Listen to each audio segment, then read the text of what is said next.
सरोजनी हमारी है।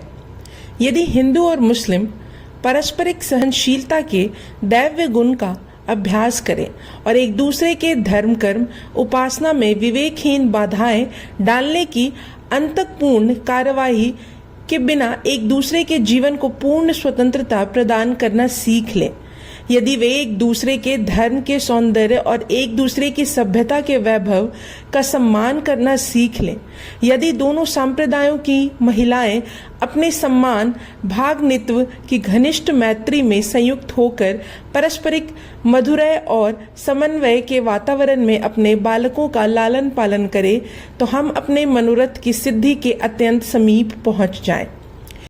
राष्ट्रहित में लोगों का आह्वान करते हुए उन्होंने तीव्र स्वर में उद्घोष किया, स्वतंत्रता संग्राम में भय अक्षम्य द्रोह और निराशा अक्षम्य पाप है। हार्दिक निवेदन भावना के साथ मैं दोनों हाथ उठाकर विनती करती हूँ कि आने वाले संकट की घड़ी में ईश्वर हमें पर्याप्त मात्रा में अडिग आस्था और अदम्य साहस प्रदान करे। हम जिस ईश्वर का नाम लेकर आज अपना कार्य आरंभ कर रहे हैं, वह हमें हमारी विजय के क्षणों में नम्र बनाए रखे। अधिवेशन में दक्षिणी अफ्रीका प्रतिनिधि मंडल के नेता ने सरोजनी नायडू को उन्हीं का एक चित्र भेंट किया।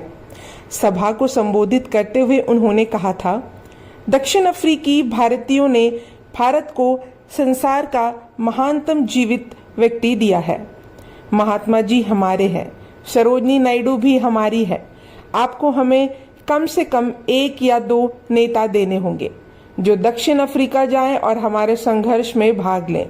यदि हम भारत की महान महिला को ले जाएं, तो हम उनके पीछे उनका चित्र छोड़ जाएंगे, जिससे कि आप उसको देखकर संतोष कर सकें। हम यह चित्र अपनी माँ और मौसी को दक्षिण अफ्रीका भारतीयों के प्रेम के प्रतीक के रूप में भेंट करते हैं।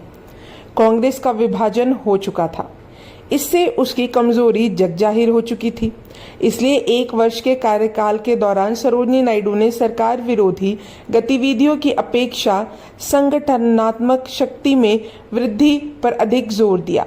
उनका कथन था, कमजोर दल कभी देश का सुदृढ़ नेतृत्व नहीं कर सकता।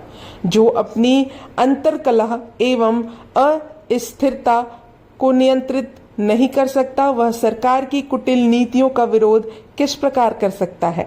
उसकी आंतरिक मजबूती ही राष्ट्र की मजबूती का केंद्र बनेगी।